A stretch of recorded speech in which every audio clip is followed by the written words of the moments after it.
El 30 de agosto, el gobierno inglés se reúne para hablar de las pretensiones alemanas sobre la región checoslovaca de los Sudetes. Su decisión es esencial, porque Francia no quiere cumplir sus compromisos con los checos en solitario, y la Unión Soviética solo lo haría en caso de que Francia diera ese paso. El primer ministro inglés, Chamberlain, expone su doctrina. No debemos transmitir a Hitler una amenaza en el sentido de que si invade Checoslovaquia le declararíamos la guerra.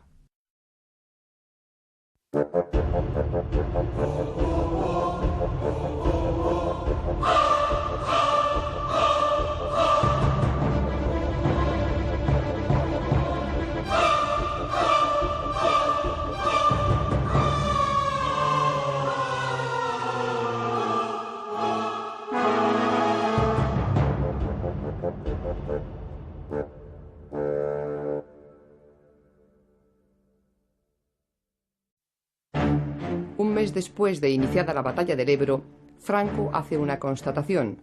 Sus fuerzas están en inferioridad táctica frente a los republicanos, y para remediarlo, decide reforzar aún más sus tropas. La primera división de Navarra, que está en el frente de Levante, se incorpora a la lucha. Sus fuerzas serán a partir de ahora 8 divisiones, más de 300 baterías, más de 500 aviones y un centenar de tanques. La nueva ofensiva trata de ocupar la Sierra de Cavals, arrebatándoles a los republicanos sus excelentes observatorios y puestos de tiro en esa zona, y avanzar hacia la venta de Camposines, tomando Corbera.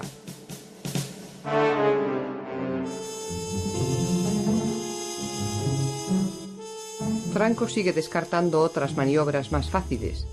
Está empecinado en destruir ese ejército, cuyo aniquilamiento, dice, es necesario para los fines victoriosos de la guerra, y sabe Dios si se habría presentado una ocasión más propicia que la actual.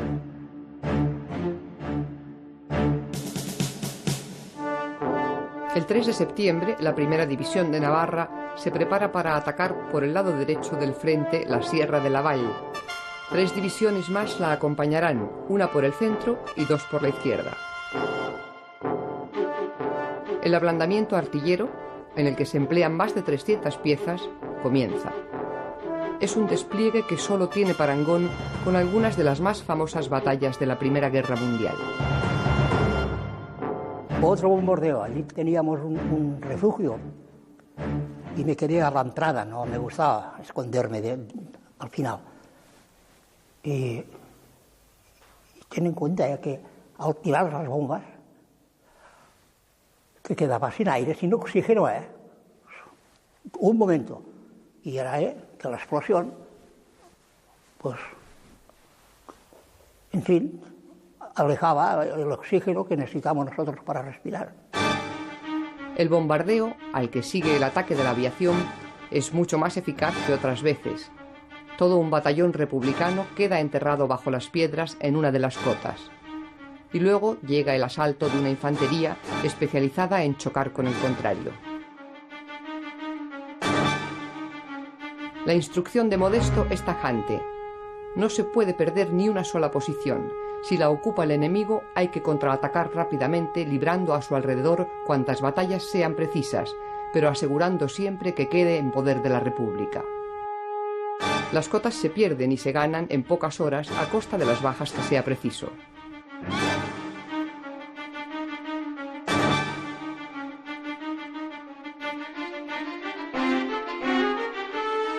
Las divisiones franquistas tienen Corbera a su alcance y la impresión de sus generales es muy optimista.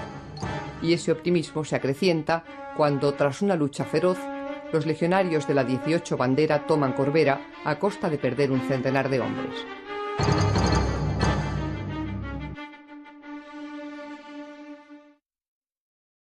Dos días después, los soldados de la Primera de Navarra intentan conquistar las cimas de la Sierra de Cavals. Pero al no conseguir desbordar a los republicanos por la izquierda, los hombres de García Baliño que se adentran por el centro se ven envueltos por un mortal fuego cruzado. No les queda otro remedio que desistir y poner el énfasis en la Sierra de Laval, donde las cotas son mucho más bajas. El general Rojo le cuenta a su amigo, el general Matallana, que es urgente que el ejército de Levante haga lo imposible por ayudarles. Un ataque por la zona de la costa o uno en la zona del Bajo Segre podría aliviar la presión. Pedro Mateo Merino ha sido destinado a la recolección de una cosecha en peligro. En su unidad no ha habido ningún brote epidémico ni casos de malnutrición graves. Ahora, gracias a las frutas y legumbres que recogen en la huerta de Mora de Ebro, espera que no les falten las vitaminas que no contienen los alimentos secos y en conserva que les envía Intendencia. Rojo está también disgustado con su aviación. Mientras los franquistas estrenan aparatos de última generación, sus hombres apenas reciben protección. Y no solo eso, sino que, como le reprocha a Hidalgo de Cisneros, jefe de los aviadores republicanos, los ametrallamientos a veces se hacen sobre las líneas propias. La superioridad de la aviación franquista es cada vez más evidente. El héroe de la aviación franquista, Joaquín García Morato, que pilota con su escuadrilla los Fiat italianos, desarrolla a placer su invento de ametrallamiento en cadena. Mientras Yagüe parece convencido de que la batalla se acerca a su fin, García Baliño se muestra pesimista. A su parecer, no hay apenas terreno para la maniobra. Su único consuelo es el desgaste que siguen provocando en el enemigo, que reconoce haber sufrido en esta nueva ofensiva 8.000 bajas. En medio de ese debilitamiento recíproco, el general Rojo duda. ¿Debe continuar la lucha a ultranza o efectuar un repliegue a la orilla norte del río, considerando que la finalidad estratégica que motivó el paso se ha cumplido? Negrín y los comunistas no quieren contemplar esa retirada. Sería un severo golpe moral.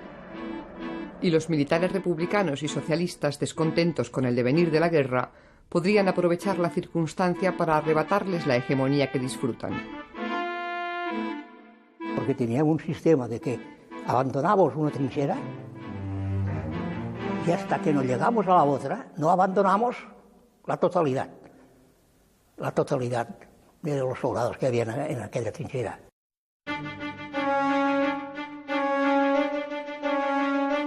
Aunque los mandos franquistas dan la ofensiva por fracasada, los combates por las cotas de Cabals prosiguen furiosamente. Y todo ese esfuerzo de vidas para arrebatarles a los republicanos únicamente unos 21 kilómetros cuadrados. Yo nunca pensé salir vivo de allí.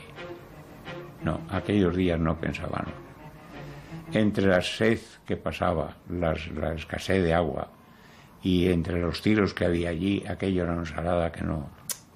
era mala de digerir. El 12 de septiembre, en Nuremberg, Hitler lanza un virulento discurso ante el Congreso del Partido Nazi. Sus palabras son inequívocas. Alemania intervendrá en Checoslovaquia. A Franco, la determinación tomada por el líder alemán le resulta una mala noticia. Si hay guerra europea, la República se pondría del lado de Francia e Inglaterra, y el nuevo mapa le dejaría aislado. La guerra de España podría dar un vuelco espectacular.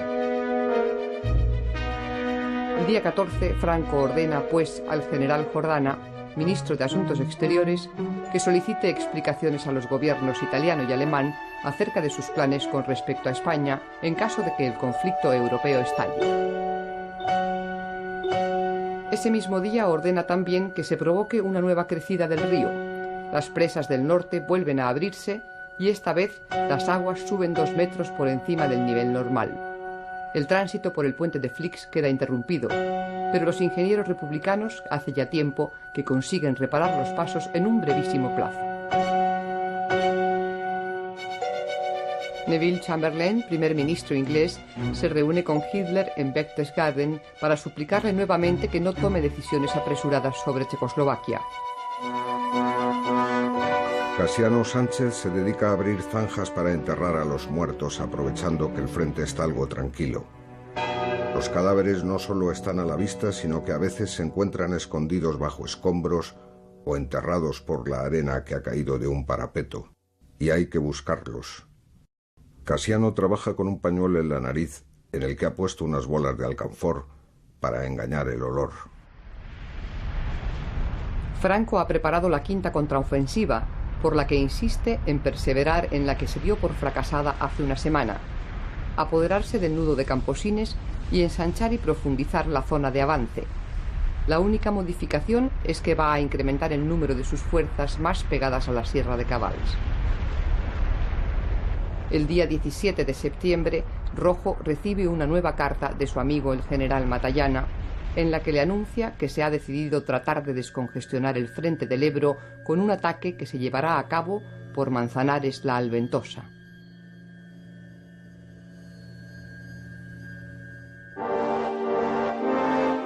Un día después, en Londres, se reúnen el primer ministro inglés, Chamberlain, y su ministro de Asuntos Exteriores, Lord Halifax, con sus homólogos franceses, Daladier y Bonnet.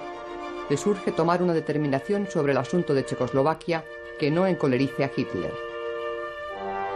Mientras esa reunión tiene lugar, García Baliño comienza a primera hora de la mañana el consabido bombardeo.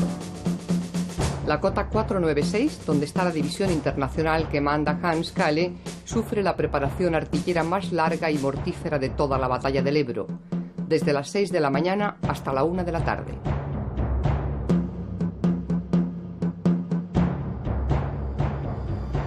Cuando finaliza el bombardeo, la cota, que era un bosquecillo, es una altura pelada de la que brotan algunos troncos de árbol astillados, sin ramas ni hojas.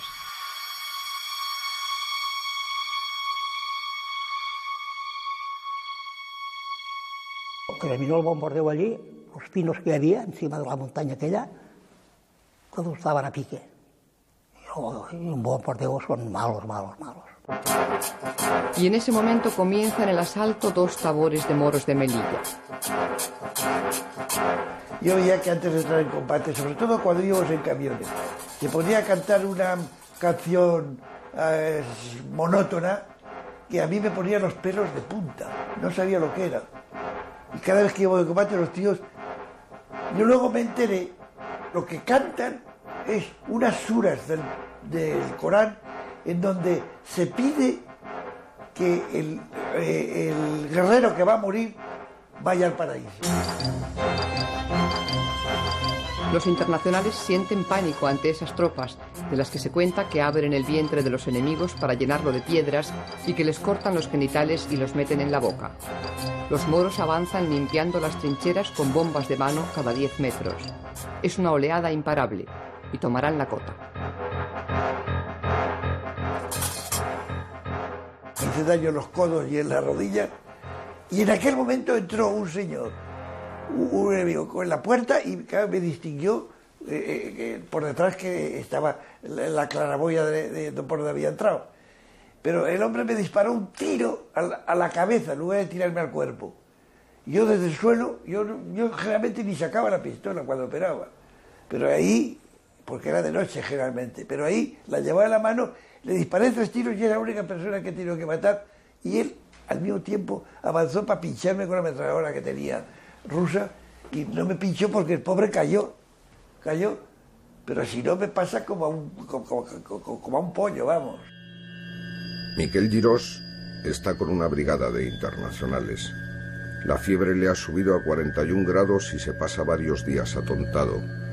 Ha contraído, como otros compañeros, el paludismo debido a la picadura de alguno de los muchos mosquitos que pueblan las charcas.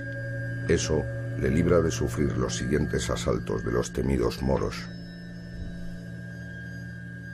Nosotros a los moros no los podíamos ver. Además, ellos tampoco seguramente nos podían ver a nosotros. Pero es que los moros tenían ya de sí, ya los habían traído aquí a España, mira, que podían hacer lo que querían. O sea, que si querían matar, mataban, si querían violar, violaban, y si querían, mira, si te despojaban de todo. Porque la primera cosa que nos han explicado los que cayeron prisioneros, enseguida les quitaron las botas, les quitaron, si tenían un chaquetón bonito o lo que sea, todo se lo quitaron. Franco reprocha a Hitler haberle olvidado al provocar el problema de Checoslovaquia. Sabe que solo le queda una salida: ganar cuanto antes esa batalla que está a punto de cumplir 2 meses. El 21 de septiembre, el primer ministro de la República interviene ante la Sociedad de Naciones en Ginebra para anunciar la retirada de las brigadas internacionales. Durante meses se ha discutido si esa retirada debía ser proporcional a los hombres que combaten en cada lado, o total, o numéricamente idéntica. Ahora Negrín toma la iniciativa de forma unilateral. El general Rojo sabe desde hace días que los internacionales se van, pero no le preocupa en exceso su marcha porque ya no significan mucho desde el punto de vista numérico. Lo que sí le inquieta es la incorporación de nuevos reemplazos. Las levas en Cataluña están agotadas. La ofensiva que se inició en Levante no marcha bien y el general Vicente Rojo teme que se cumplan sus peores temores, que ese ataque se quede en un amago y lo del Ebro empeore por falta de expectativas de ruptura en otros frentes. En la Terra Alta ha comenzado el otoño y con él las lluvias.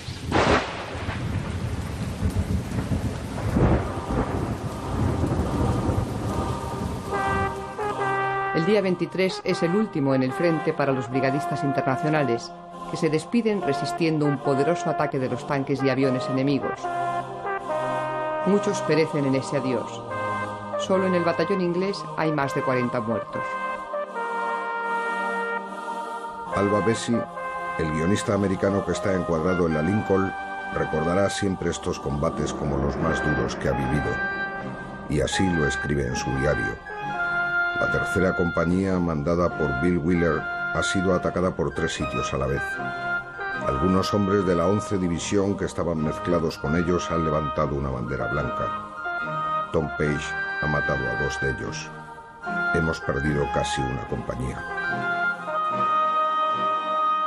Más de 6.000 brigadistas abandonan el Ebro en cumplimiento de unos acuerdos que suponen la repatriación de unos 10.000 hombres por cada bando. Una repatriación que en el lado franquista de ese frente no se va a hacer notar porque no hay tropas de infantería extranjera, solo de artillería y aviación. Eran internacionales. Luego, al poco tiempo ya empezaron a retirarlos, pero ahí eran internacionales, gente muy buena, gente magnífica. Lo que pasa es que, y además, si no los retiran, claro, son las cosas que han pasado que no son para explicar. Pues yo no sé lo que hubiese pasado, porque era una punta de lanza de la República, las unidades de internacionales, gente muy motivada, muchos de ellos tenían experiencia de guerra, y bueno, era gente muy dura. Valentín González, el campesino, vuelve a asumir el mando de su división, la 46, aunque intenta argumentar para evitarlo que no tiene siquiera uniforme de campaña. Al final, va a resultar que este hombre, al que temen sus soldados, tiene vocación de emboscado, como muchos comentan. El reestreno de El Campesino no puede ser más catastrófico. Su división no cesa de perder terreno, y, mientras sus fuerzas retroceden, él está lejos del frente, con un ataque de miedo, según Lister, que le destituye. Ni Modesto ni Tagüeña le compadecen. También ellos le consideran un cobarde. El campesino era un pirao y además no era ni valiente, era un exaltado y el campesino es otra cosa, ¿verdad? Entre ellos mismos está desacreditado, ¿no? Se marchó a Rusia, lo tuvieron que echar de la Academia Frunze, de donde salió perfectamente instruido Lister. Lister era inteligente, era un cantero, pero era un tío inteligente. Muy duro, bueno, muy duro, es que no podía ser blando, si es blando se lo comen. Es el momento de hacer recuento de la ofensiva.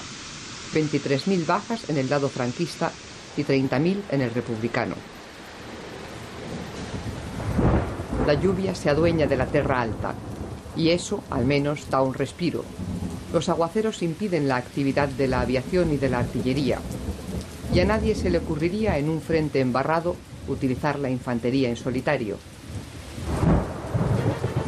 El 27 de septiembre, Chamberlain envía una nota urgente a Mussolini para que medie entre él y Hitler.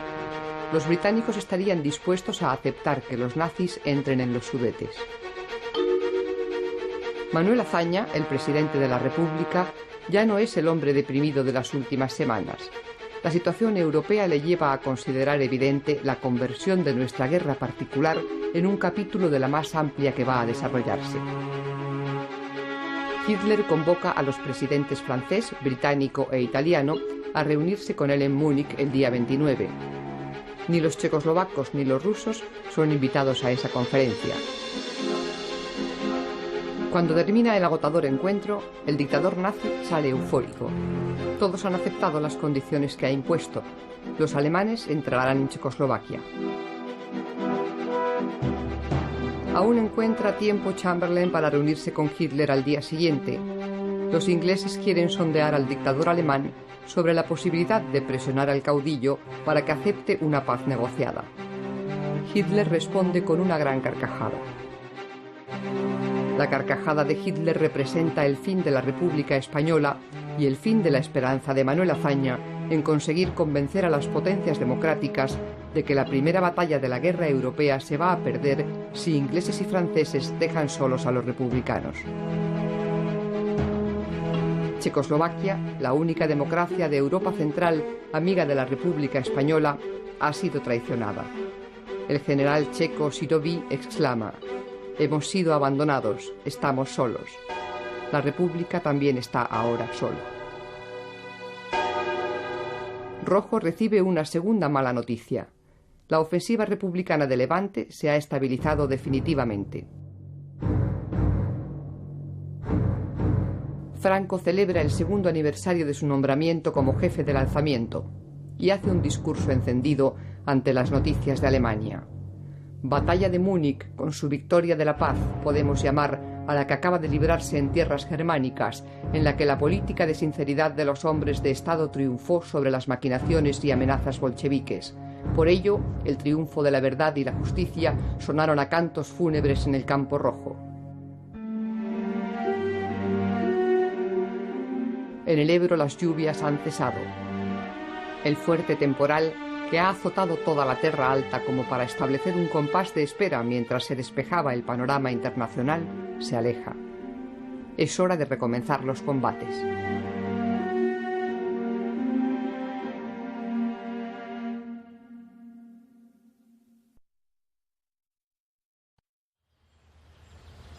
Desde la venta de Camposines, el general Rojo sigue el desarrollo de un nuevo combate que ha comenzado a las 10 de la mañana en este mes de octubre.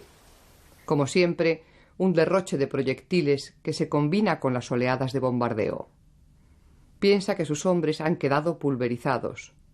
Pero cuando la infantería franquista salta de sus trincheras, en medio del polvo sin despejar, un día más vuelve a escuchar los disparos con que responden sus tropas.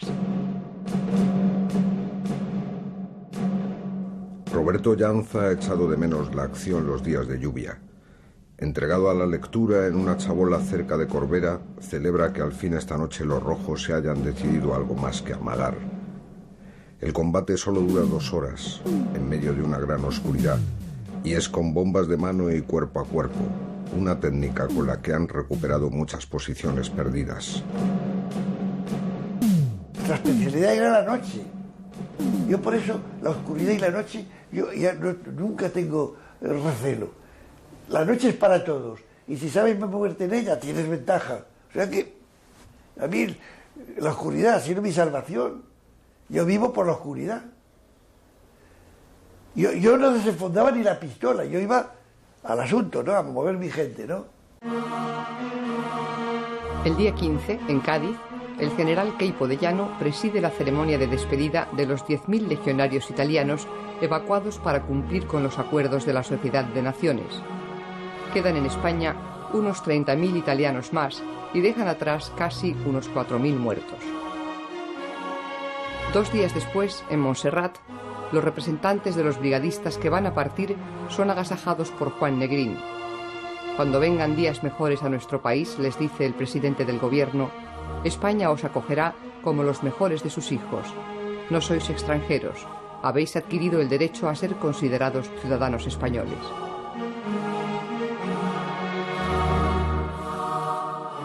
El día 23 de octubre, el caudillo convoca su consejo de guerra. El general Martínez de Campos, jefe de su artillería, expone que, mientras se produce el ablandamiento artillero, los republicanos se ocultan hasta que sobrevenga el asalto de la infantería. Y si, ha dicho García Baliño, la infantería avanzase mientras tanto hasta las posiciones más cercanas al enemigo, de manera que éste no tuviera tiempo de reaccionar.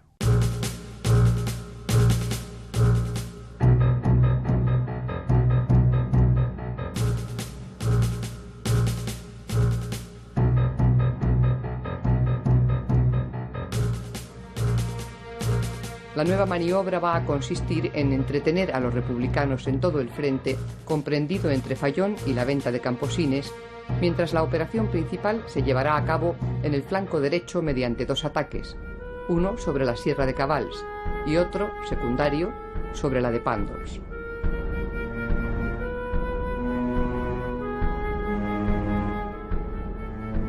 A García Baliño, su responsable, se le confían 5 divisiones, más de 500 cañones, 3 compañías de morteros y 2 agrupaciones de tanques.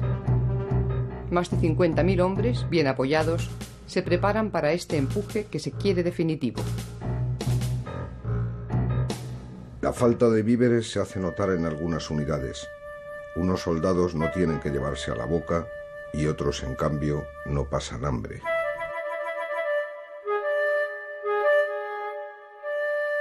No, nunca.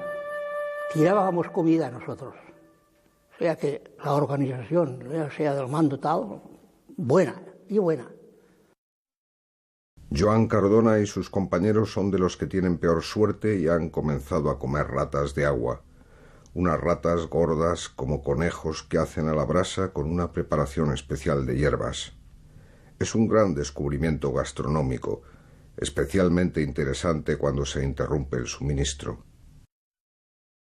Pero yo creo que una vez que tuve maneras de pesarme, había adelgazado 30 kilos, no 30, pero 15 kilos, sí, una cosa así. Pero de miedo, que también adelgaza el miedo. A Modesto no le cabe duda de que va a haber otra gran ofensiva, y los soldados se afanan en jornadas agotadoras. Se plantan minas en los campos, se tienden alambradas, se cavan zanjas y se construyen nidos de ametralladoras.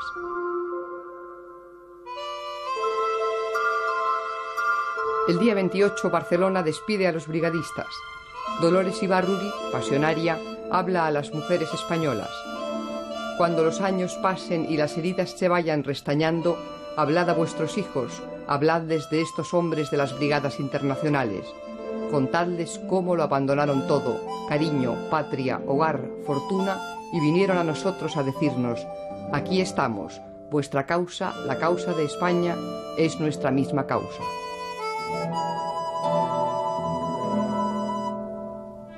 Y añade: podéis iros con orgullo, pues sois historia, sois leyenda, sois ejemplo heroico de solidaridad y universalidad de la democracia.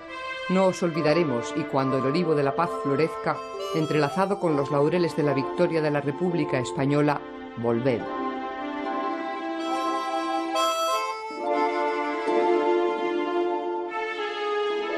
Milton Wolfe es el jefe de la brigada americana conocida como la Lincoln. Wolfe, que mide 2 metros de altura, encabeza el desfile, con su figura desgarbada, marcado por la emoción. Nunca olvidará a España y los camaradas muertos.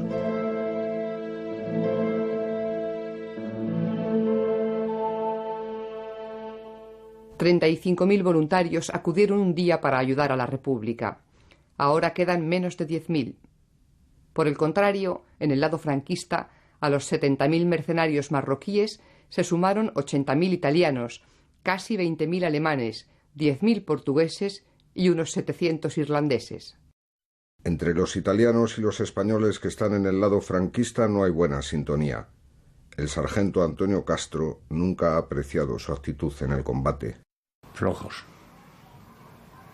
Nosotros fuimos desde Segovia, o sea que estando desde Segovia nos trasladaron a todo el regimiento en un tren militar a Monreal del Campo, precisamente para cubrir las bajas, o sea, la baja no, el hueco que habían dejado los italianos con lo de Guadalajara. Eso fue lo que hicimos nosotros allí. Faltan unas horas para la gran ofensiva, y Miguel Nieto se entretiene disparando a los perros que merodean por las cercanías de las trincheras. Al principio ladraban sin parar, desquiciados por los sonidos de las bombas. Ahora vagan en jaurías y les disputan a las ratas los cadáveres que están en tierra de nadie o han sido enterrados apresuradamente bajo un palmo de tierra. Ha llegado el día 30, la fecha señalada por Franco para que comience la que espera sea la última ofensiva. Su puesto, desde la primera hora, está en el Col del Moro. Cada batería tiene designado el objetivo a castigar en una fotografía panorámica. El frente que cubren no llega a los 2 kilómetros y hay un cañón cada 7 metros. A las 6 de la mañana todos disparan al tiempo. Lo harán así durante 3 horas. Jesús Latorre es un vasco de Murguía que pertenece a una batería alemana. Dispara un cañón del 88 y hace tiro directo contra las trincheras republicanas. Porque empezaron a escapar ya, nosotros tiramos, entonces el general Yagüe nos mandó tirar nosotros de Bou a tiro fijo, encima de las trincheras. Nosotros a 2 metros de altura de las trincheras, allí explotaban las balas nuestras, eran unas balas así de grandes.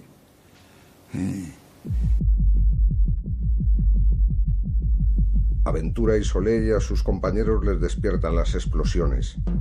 Rápidamente penetran en el refugio excavado en la roca. Tiene 8 metros de profundidad y una sola boca. Enseguida, el refugio se llena de gente. Bajo este fuego, la primera de Navarra salta de sus posiciones para superar a la carrera los 400 metros que le separan de la barranca de Cabals. Allí, a menos de 100 metros de las posiciones enemigas, se detienen y protegen a la espera de que finalice el bombardeo.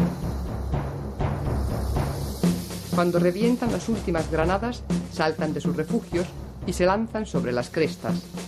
En pocos minutos llegan a sus objetivos y a base de bombas de mano y armas blancas ocupan las trincheras y las cuevas de las que van saliendo, aún aturdidos por las explosiones, los republicanos.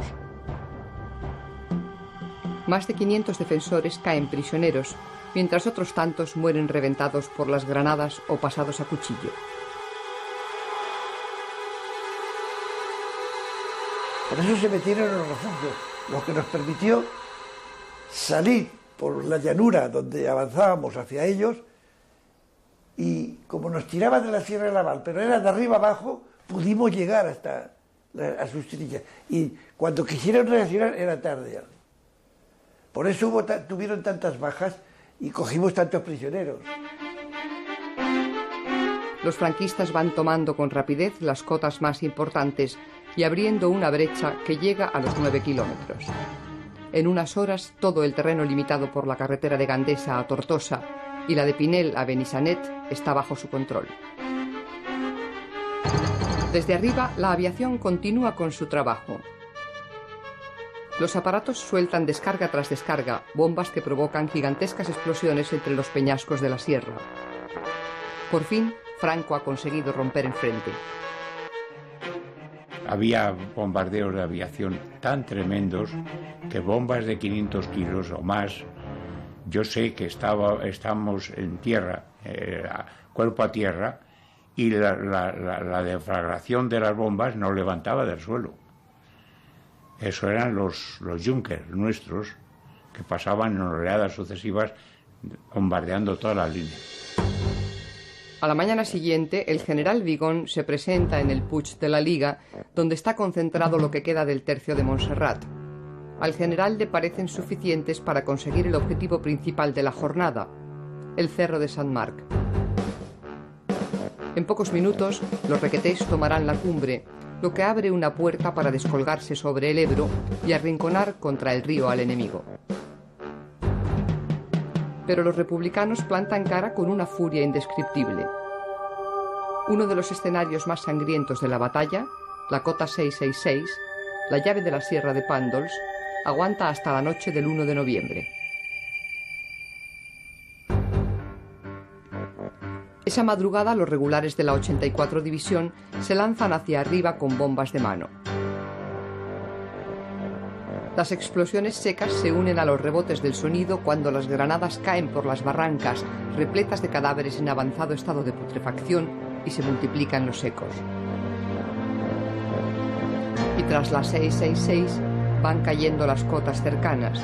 La resistencia republicana se desmorona.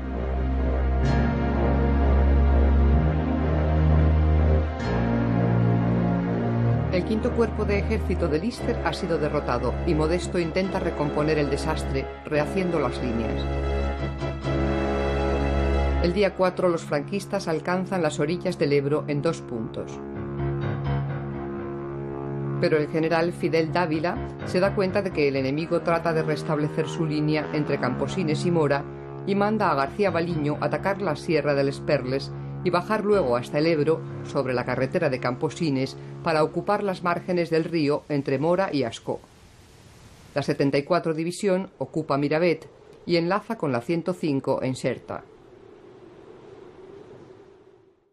El general Rojo recaba el visto bueno de Negrín para iniciar una operación en el Segre. Estamos obligados a agotar todos los recursos para estar tranquilos de haber apoyado a este ejército cuanto nos ha sido posible. El primer ministro le da su autorización. Mientras, los franquistas ordenan de nuevo abrir las compuertas de Camarasa, pero esta vez el agua no sube tanto como para impedir el paso de las tropas. Rojo teme que se pierdan Benissanet e incluso Mora. Eso haría que solo quedase en poder de su ejército una reducida cabeza de puente. Un creciente desaliento le invade. Y en efecto, la primera división de Navarra, mandada por el coronel Moro Micián, toma Benissanet el 6 de noviembre. Sus ametralladoras ya tienen a tiro Mora de Ebro, y la carretera de Camposines queda prácticamente en poder de sus unidades. Modesto comprende que un repliegue es obligado, y Rojo no espera mucho del ejército del Este. Sin embargo, sus hombres cruzarán el Segre y atacarán la bolsa franquista de Serós. Joan Cardona es uno de los que hace ese cruce. Ha visto llegar a los pontoneros cargados con barquitas y tablones de madera. En un tiempo que le parece cortísimo, dejan listas las pasarelas. Antes de que caiga la noche, todo el material está preparado para el paso. Y luego la luna, que no aparece, protege la ofensiva. El quinto cuerpo de ejército ha quedado literalmente barrido. Le corresponde a Manuel Tagüeña hacerse cargo de las tropas y actuar cuanto antes, porque una división franquista ha tomado el vértice de la Picosa y está a punto de caer sobre ellos. Tagüeña ordena que todo el Estado Mayor del quinto cuerpo pase al otro lado del río junto con los restos de 2 divisiones. Tiene que defender una bolsa cada vez más estrecha. Y mientras resiste, debe reorganizar las fuerzas al otro lado del Ebro, que ha de ser rápidamente fortificado. Poco a poco comienza a preparar la demolición de los puntos de paso tan trabajosamente construidos durante más de 3 meses. Gregorio Martínez repasa el río con su brigada. Lo hace por Benifallet. Todos los combatientes están deprimidos. Hay una explosión gigantesca seguida de otras más y un despliegue de chispas que anuncian que ya no hay puente.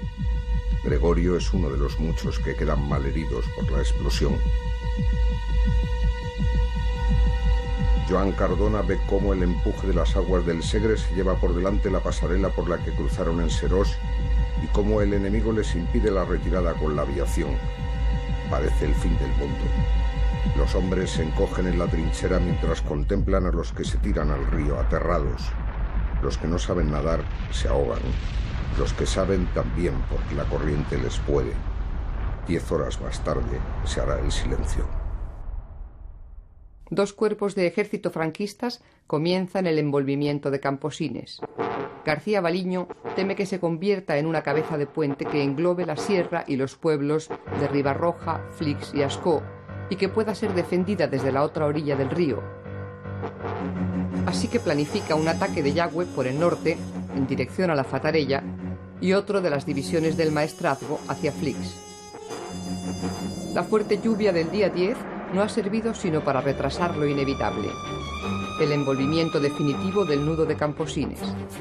Las tropas marroquíes rebasan el formidable conjunto de fortificaciones y aniquilan a la guarnición. El día 14, los hombres de la 4ª División ocupan la Fatarella. Es 15 de noviembre, una densa niebla cubre el río, y la vegetación que surge de la bruma tiene el mismo aspecto aterido que los combatientes que se mantienen en la orilla, atentos a cualquier sonido que indique la posible presencia del enemigo.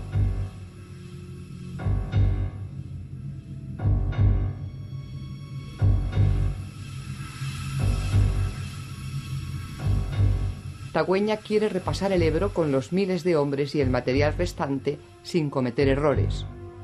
A su favor tiene una circunstancia meteorológica, la niebla, una táctica, el enemigo ha perdido contacto con sus vanguardias, y una estratégica, el excelente estado de los principales medios de paso. El puente de hierro de Flix está en perfectas condiciones y hay junto a él varias compuertas. En Ribarroja, Flix y Ascó esperan camufladas 3 pasarelas que pueden tenderse en cuanto llegue la noche. Y además hay una gran concentración de barcas.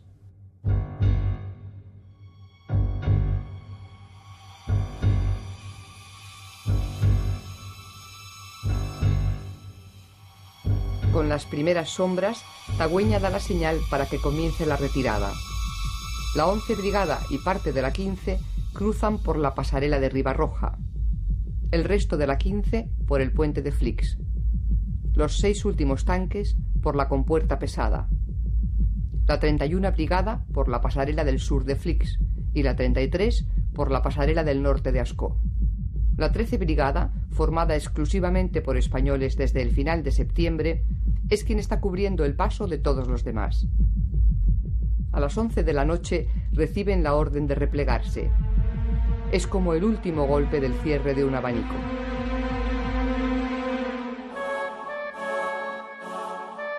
Los hombres cruzan el puente de Flix sin apresurar el paso.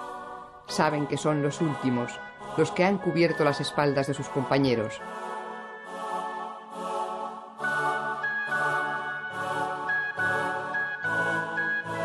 Y por encima del cansancio está el legítimo orgullo de haber desafiado hasta el final, durante 4 meses, a un ejército que les superaba en número, en artillería, en aviación, en tanques.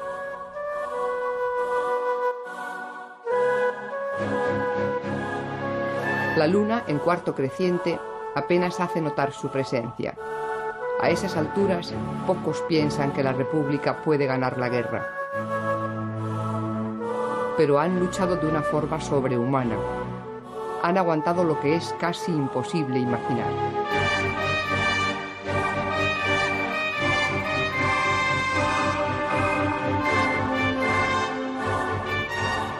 Hacia el río no fue una desbandada. La desbandada se produjo una vez se cruzado el río. Nada más se cruzó el río, las fuerzas empezaron a correr, a tirar los fusiles por las cunetas y cada uno se iba a su casa, ¿sí? Intentaba irse a su casa. Pues hombres derrotados, totalmente derrotados. No hablaban, vamos. Intentaban ganar la otra orilla lo más rápidamente posible, claro. Una vez cruzada la otra orilla es cuando ya tiraban las armas, entonces ya ha habido una desmoralización total.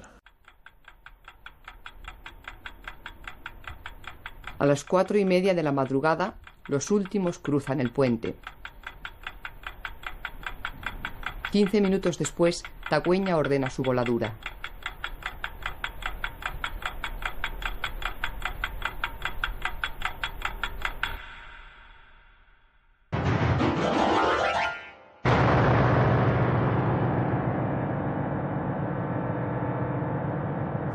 Yo creía que tenía tiempo de pasar y salí. Lo primero que me encontré, uno que me puso la mano en el hombro, dice, Masó, ¿eres tú? Digo, sí. Ay, que es el teniente Higuera. Vaya, pero ¿qué haces aquí? Pero si toda la compañía ya está al otro lado. Ay, pues yo estaba aquí esperando que pasara la gente. Y a las 4 de la mañana, el teniente coronel Tagüeña fue el que encendió la alarma, prendió fuego a la mecha. Y a las 4 y un poco más voló. Ahí se acabó la batalla del Ebro.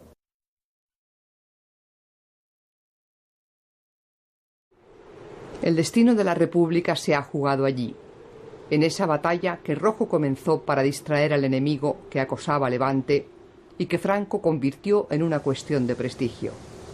130.000 hombres de ambos lados han quedado heridos o muertos entre las viñas, los olivos, los picos desnudos, las escarpaduras o las vegas de la Terra Alta. De cuando en cuando, un estampido anuncia que la guerra no ha terminado, pero durante unos días solo se oye el río.